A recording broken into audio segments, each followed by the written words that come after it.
Hello and welcome to another episode. I don't know what number we're on yet. I think on 4 or 5. 4 or 5. No, welcome to episode 4 or 5 of the WDSportz podcast with Sam and Ahmed. Yeah. I think we got a name now, don't we? Yeah, we've got a proper name. Chatting Ball is. I like it. It's great. Let us know what you think in the comments anyway. And this week, Ahmed, is the Champions League and the Europa League returned. What do you think of it? I like how, obviously, for me personally, one of the big selling points in both Europa League and Champions League, respectively, is that the type of fans you get. Because obviously, European fans are crazy. They're on something else, with flares and that. And obviously now they're playing on neutral grounds and stuff like that. For me, it's the best out of a worst case scenario. You know what I mean? They're doing the best with what they got with it. Obviously, they can't come to Old Trafford and they can't go to Emirates and stuff like that. So they got to play neutral grounds because obviously I think there's a travel ban or something. But it's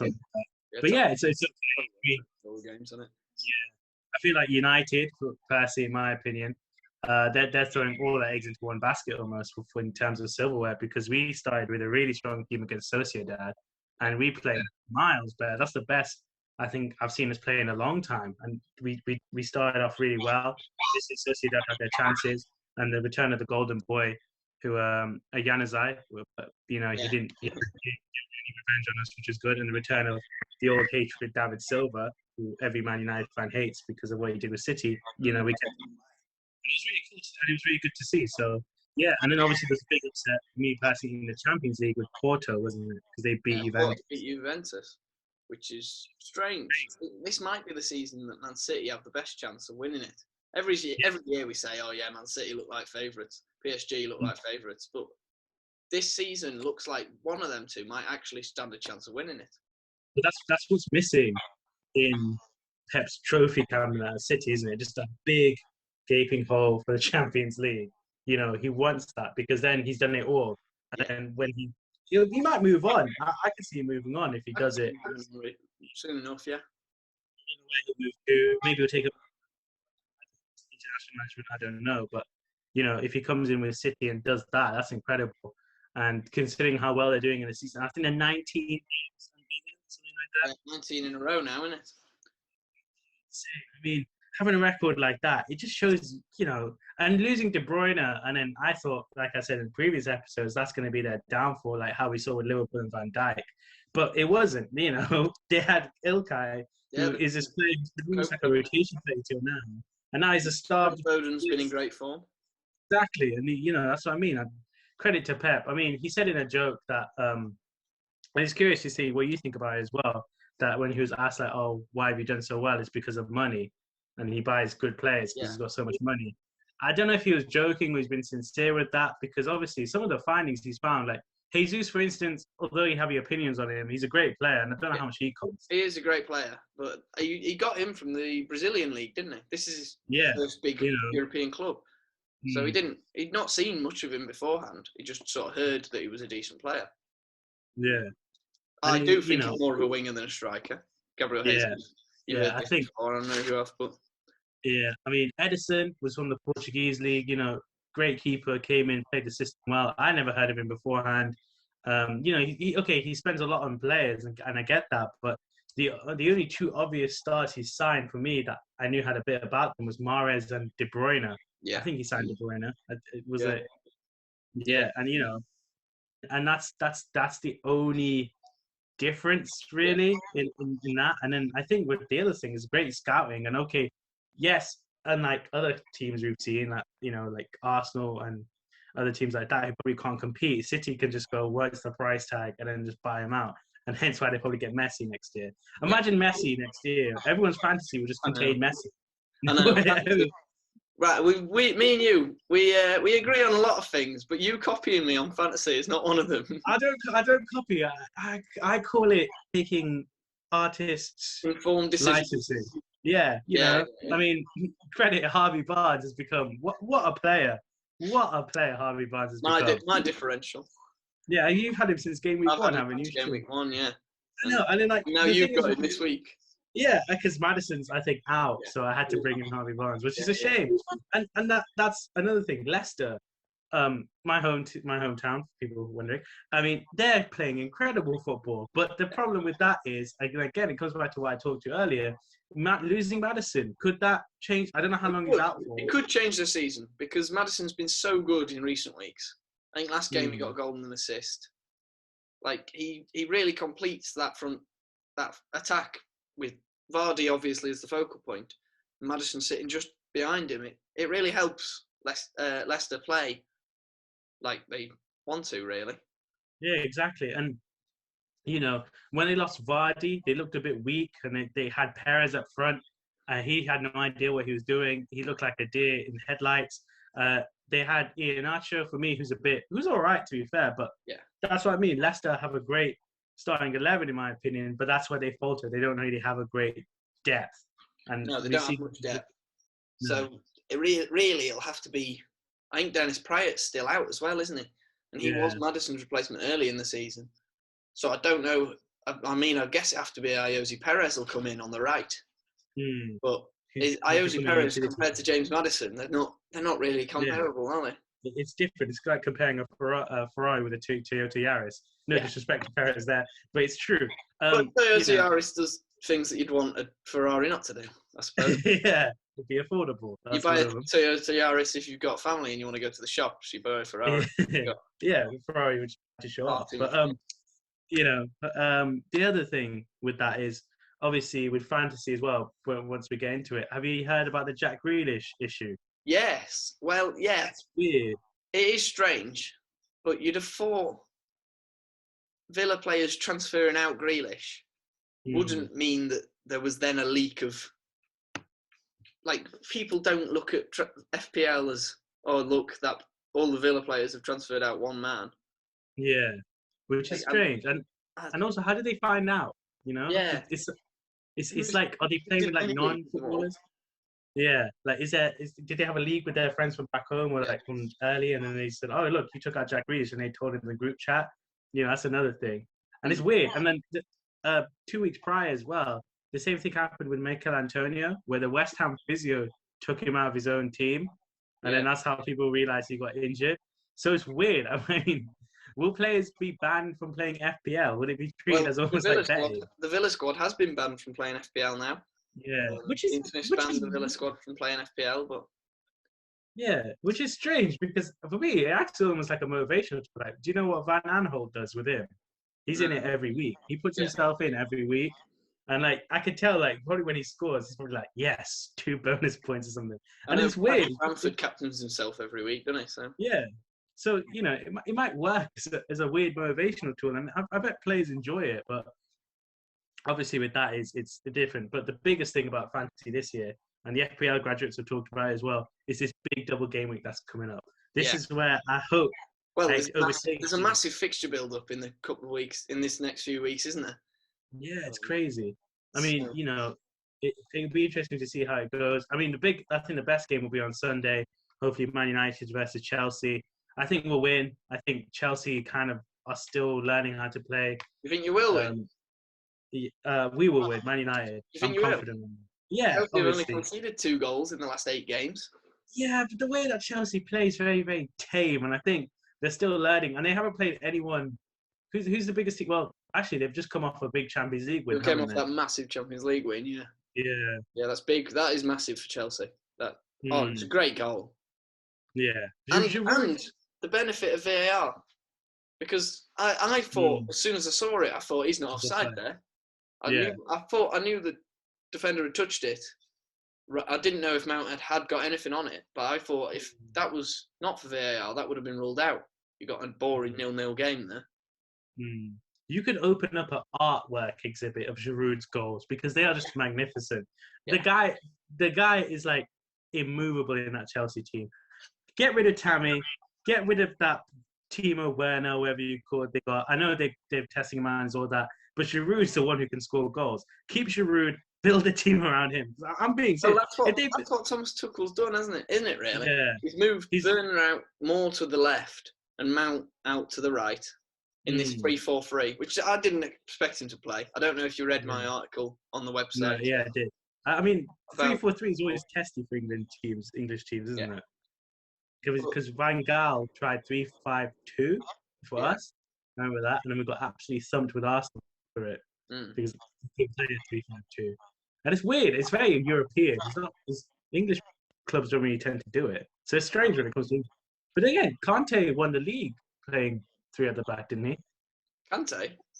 Yeah, Chelsea? yeah, Yeah. I thought you meant so he can't. N'Golo Kante. I was going to say. Yeah, he was the manager. No, Yeah, Conte, you mean? Yeah. yeah. Yeah, I mean, it can work. It can.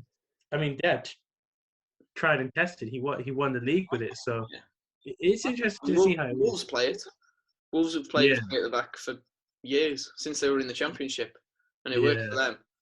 Yeah, So, but now I think it's kind of running stale. I think clubs know how they play now. Yeah. Because watching Wolves, it's like watching cricket. It's very, very boring. It's very dull. It doesn't really go anywhere. No. But yeah, I mean, I don't know. And then I try to think any other big games. And I think with Chelsea back again, I don't know. I always feel like once a new manager comes in, and then straight away he plays a big name and stuff like that. It's when you can see the test of time if they're going to stay or not. Because if he comes and beats us convincingly, then I think he's got a good future at Chelsea. If he comes and doesn't do that well and can't contain Bruno, because again his treatment of Hudson-Odoi for me personally, it was very, very bad. I think it will ruin a player's confidence for a couple of weeks. Like I know Hudson-Odoi is a confident player, so I'm hoping it doesn't ruin his confidence too badly. But you can't bring someone on I think he came on at right wing back, didn't he? Yeah. He came on at right wing back, and then he's subbed off 25 minutes later, and it's like, is it really necessary? Yeah. Like he does the same job. I mean, it's very weird as well. And Tuchel strikes me as a character like Mourinho who loves the attention, he loves the cameras. He's like Mourinho if he took all the trophies out. Yeah, basically. So he loves all this drama he gets with it. So obviously subbing him off and stuff like that. But doing stuff like that, obviously you can lose the dressing room. So I'm assuming if he did it with a big name player at Chelsea, like Mason Mount, for instance, who I think is loved by everyone, I think it might test it out a bit, and I think he might lose the dressing room quicker than other managers have in the past. Yeah. I mean, because Mourinho is quite famous for losing the dressing room, but he quite often throws his players under the bus. But then it works for Mourinho because, like last year, he threw Tanguy and Ndombele under the bus for Spurs, and now this season he's been one of their better performers. I tell you what, the Mourinho, that nice restaurant they have in the All or Nothing documentary, he's got to go to the cafeteria and get himself a slice of humble pie, because I'm telling you right now, Dele Alli has to start. I hate to say it. Do you think he has to start? He has to start. Sure, they look so good with him. I know they were playing like an amateur team, but like middle of nowhere. Yeah. Granted, I'll give you that. But Dele looked like he could play, and he could still play. So he's got to put him back in the team in the weekend. You have to. You can't stick like Harry Winks there. You just can't, or someone else in the caliber. You've got to play him. He's there. He wants to play. He clearly gives a crap because. Yeah. Sorry. But if he didn't care, he would just be ambling around the pitch like how we saw Di Maria and Falcao near the end of their Man United careers, just not really caring. But Di Maria was a great player. I'm not taking anything away from that. Same with Falcao, but obviously they just couldn't care less. They didn't like it at Man United, did they? But he clearly wants to play. He clearly wants to give as much as he can. And I think Mourinho will have to take that humble pie, eat it, and play him, because Spurs will be 10 times a team with him. You're talking about him, Son, and Kane again. That's a great trio. And then if Gareth Bale can put away the golf clubs and get a bit fitter, then you've got 4 great players who can carry your team. For that as a front 4, surely that's one of the best in the league. Yeah, and if Dele comes back into the team, it can act as almost like a new signing, like a new injection of energy, instead of just boring. An injection of someone who really, really wants to play attacking free football as well. Yeah, like that's the problem with Mourinho at the moment. Is he's playing Lucas, Bergwijn, Son, Kane. Lucas, I'm a big fan of Lucas. Have been for years, ever since he played in the Brazilian league. Yeah, but he's just. I know for a fact Spurs fans aren't the biggest fans of him. They don't like what he brings to the team when he plays. Like, yes, he scored that hat-trick against Ajax, but could you name me another time he's been the best player on the pitch? For a, £25 million winger? At a No, team like Spurs, it's... nothing comes to mind besides that. I Mm. mean, for me, he's always that player. I call him a meh type player. You know, like I don't look at him and think, oh, he's awful, or I don't go, wow, he's world class. He's on pars with Cristiano Ronaldo and Messi. I just think he's average. He does what he can. He'll pop up with a goal and assist every now and then, but he won't be consistently your best player. Yeah. And again, with Dele, that's where I think Dele comes in, because Dele, for me, has been a great player for Spurs for many years. And then if he comes back into the team, it can almost act as almost like a new signing. So I think what you see is almost like a mirror-on-mirror image. When Bruno came into Man United, you're going to see that with Dele when he comes back. And I'm hoping he plays. Obviously, I'm just hoping as well, because I think he's got potential to get in the England team as well. You know, Dele at the end of the year. Maybe. It's again, no one knows who Southgate's going to take. Yeah. Southgate could take anyone. You know, Southgate could surprise us all and take a player from League One. You know, Johnny White should be. Be but yeah, like Dele Alli for me has to play. He has to be back in that Spurs team. Come hell or high water, you know, he has to be there. And that's about it, really. I mean, that's my Dele Alli rant over for now. One thing I really want to talk about is the Euros possibly being hosted completely in England. Oh, it's coming home. Will, because obviously the Prime Minister's unveiled his lockdown map, road map for getting out of lockdown this week. It's great for all tiers of football, really. It means everyone can eventually will have fans back in stadiums, and hopefully full stadiums by June the 21st. Yeah. And that means that the Euros could all be in England, when we can all go out, go see each other, go see friends, go see family, friends, go and watch the games like we would for any other big international tournament. Yeah. And I'm really, really excited, because I have only been to one international football game, and it was England under-21s. Yeah, same with me, and it was a friendly, and it was very tame. They didn't really do much. No, I think it was ended like 2-0. I'd absolutely love to go to see England in England. A competitive game. They play a competitive game, yeah. It's really, I think it's a great idea, and I don't know if me and you have had this discussion before, but I'm not a big fan of teams like Qatar, well, places like Qatar, Russia, Canada, Mexico. Yeah. Well, Mexico's all right, I suppose, but teams like, places like there, they got a lot of money. So like, that's the thing, because I know it's got something to do with FIFA's corruption in the past, but having a tournament in England with a country that is football mad, basically, and then having all the games in already built stadiums, because I don't know if you've seen the stats this week about 6,500 migrant workers have died building stadiums. It's absolutely disgusting. And then again, it comes back to that horrible phrase, money talks any language, you name it, French, German, Yiddish, money talks it. So then what you've got is these countries that don't have it yet, but could be like, hey, we'll build it, and we'll give you 2 billion or something. We'll give you 3 billion. We'll give you a house full of golden bricks if you give us this. Exactly. So then that's what happens. So then us countries like England, Germany, to me personally, America, Mexico, and Canada, that's not that bad of an idea. No, America's all right, I suppose, because they have got an MLS system that works quite well. And again, you know, it's a very rich country and stuff like that. But when you have countries who don't have it but have a lot of wealth, you know, buy it. And again, they're against time, so they're going to build these stadiums. Like, I don't know how. I think Russia was okay for me. I was a bit weird about Russia, but Russia somehow managed to do it okay. Some of the stadiums were a bit thick though, because they built the stadium with almost like a skate park, and it was really weird. Like, so if you're really at the top, you couldn't see. You just had to go like that with a big screen. Like, you should have just stayed at home. Like, you know, if I was there, I'm thinking, you know what, I could have stayed at home watching this. Russia's World Cup worked a lot better than I think everyone thought it would. Yeah. But I'm worried for this Qatar one, because it's in the winter. It'll be random times of the day. I can't see it being good times. Because they can't play during the heat of the middle of the day, can they? No, they can't, because the heat is too bad.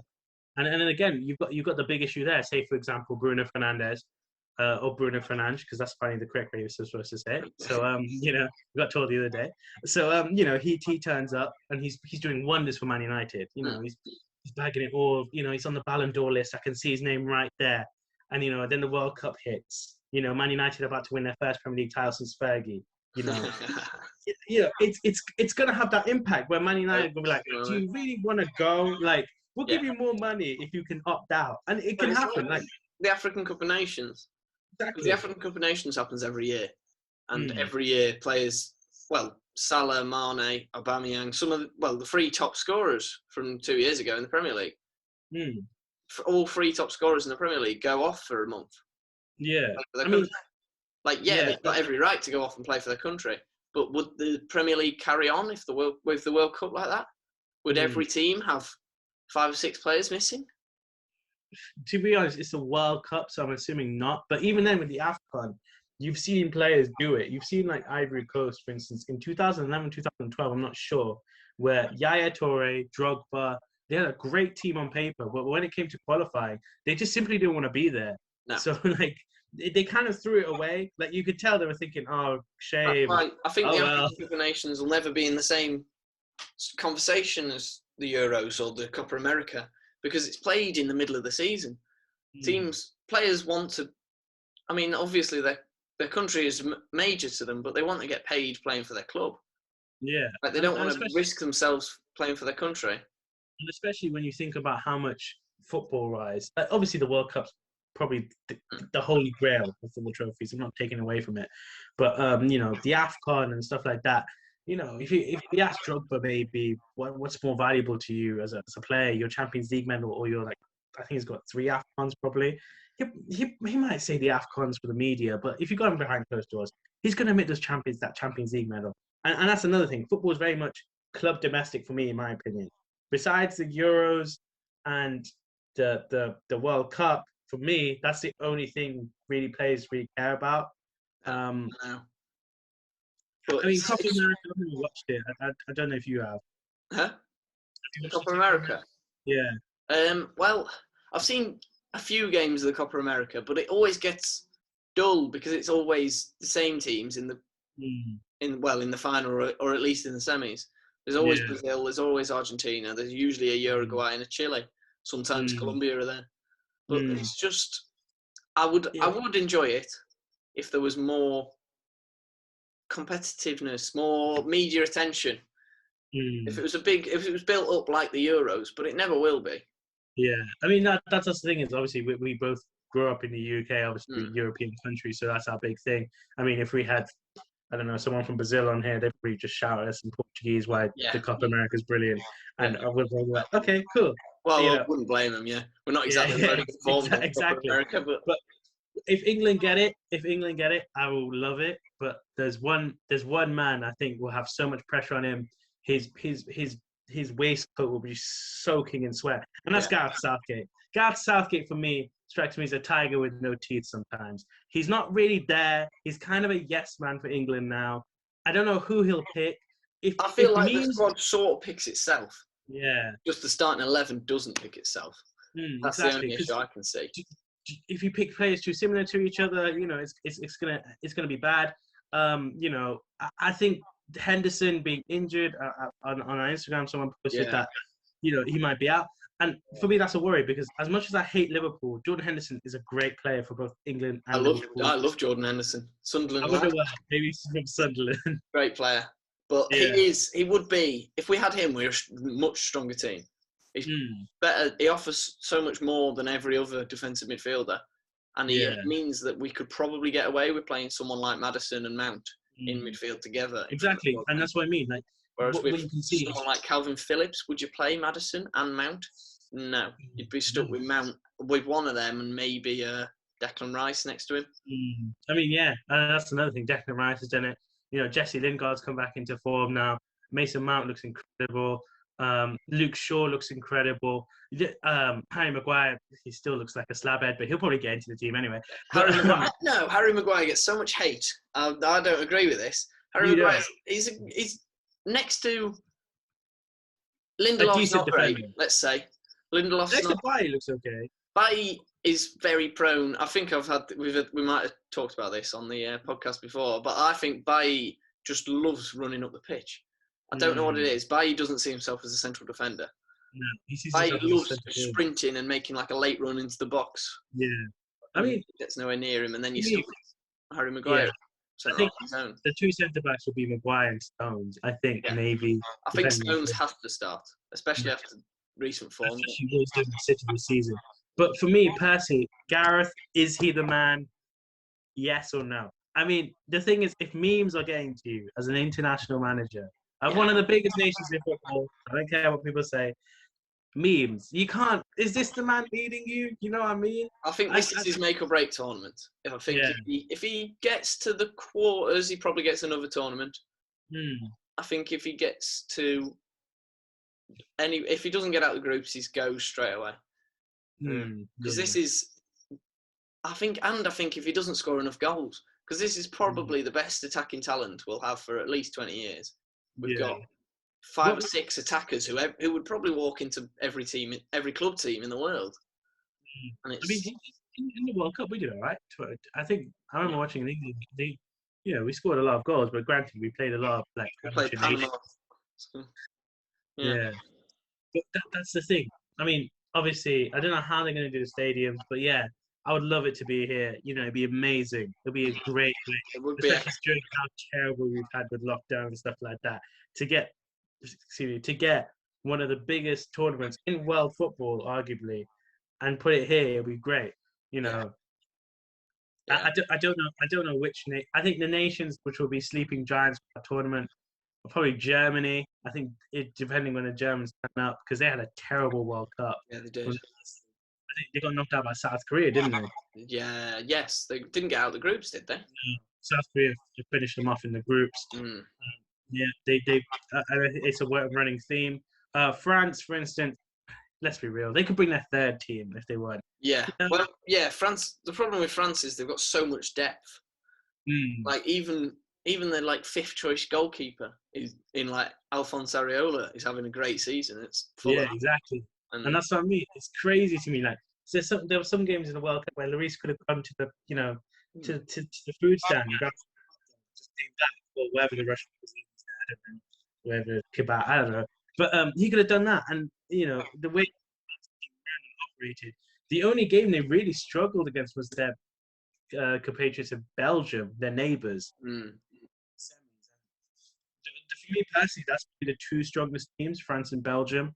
Yeah. I mean, I can't see them not turning up. I can see Portugal winning it.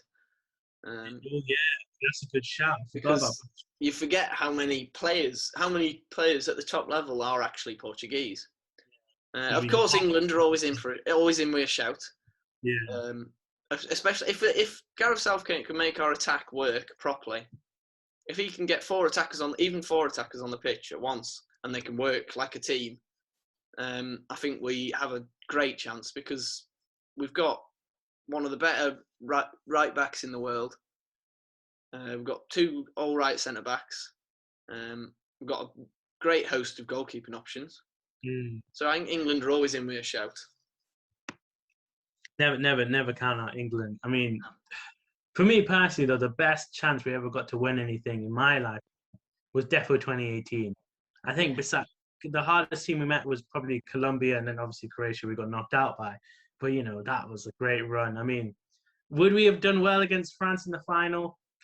Hard to say. But would we have done better than Croatia though? Because it was one of the most one-sided finals we've ever seen. Yeah, I remember they just didn't care near the end, did they? No. I mean, it was very anticlimactic. Such a great tournament to end like that.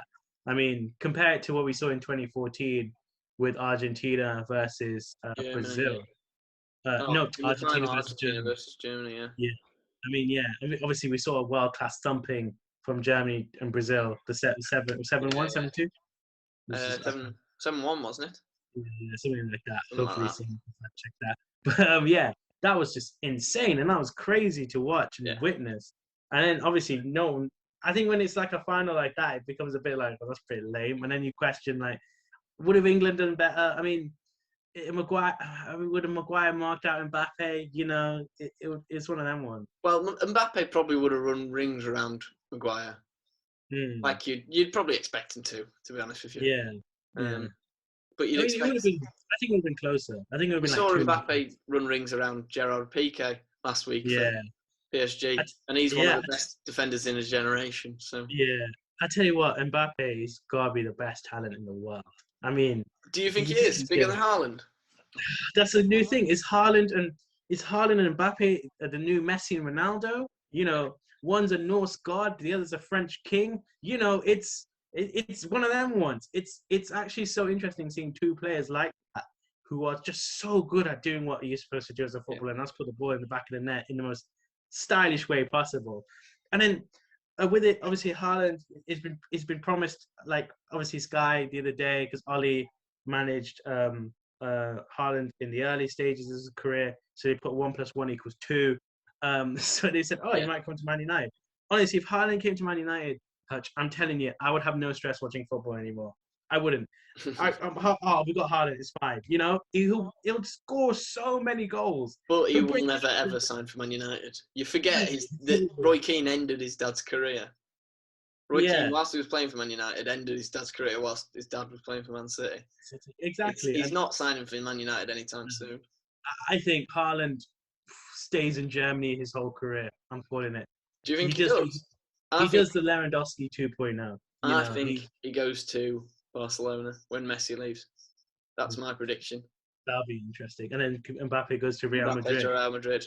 I think Barcelona sign Haaland. They really need a striker. I could honestly see, if Barcelona can sort out the finances, I can honestly see Barcelona going for Sancho and Haaland. Oh, incredible. Absolutely incredible. As a Messi replacement.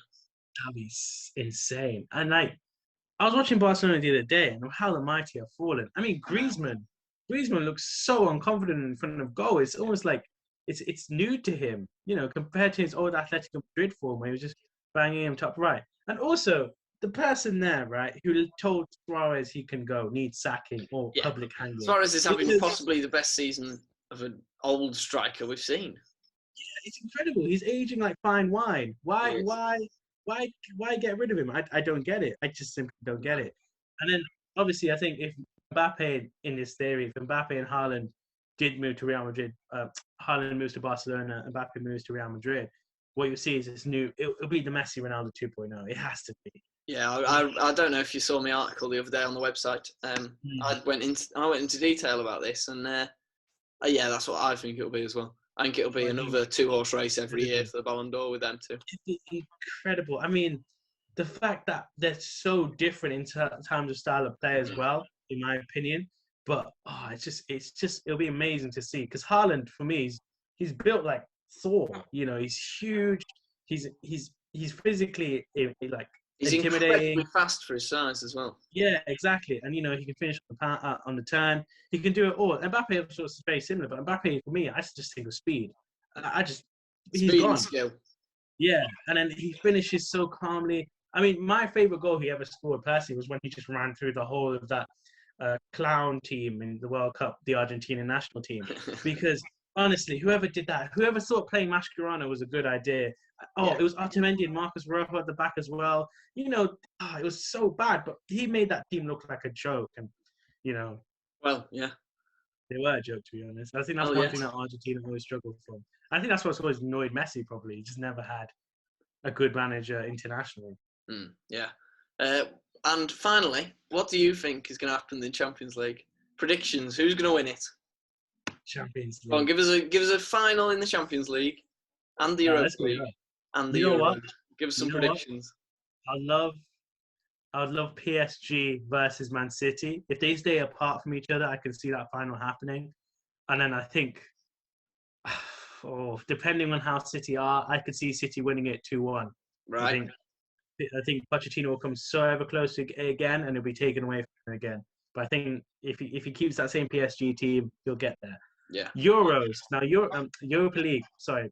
That's really hard because there's a lot of good teams in Europa League, including us and, of course, AC Milan and teams like that. I think I would love an all-English final, maybe Spurs versus Man United. But realistically, I can see us faulting again, and I can see Spurs going out as well. I don't know. It's really hard. I think Inter are still in it, aren't they? Yeah. Or did Inter crash out completely? Did Inter crash out of Europe?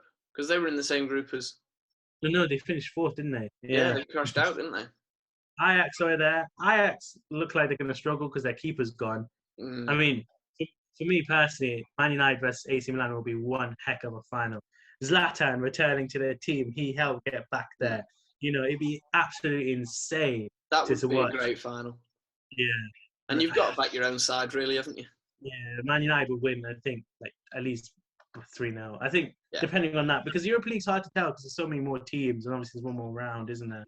Yeah. So I don't know, but who would you say for both? I'd say I'm going to go probably PSG win the Champions League.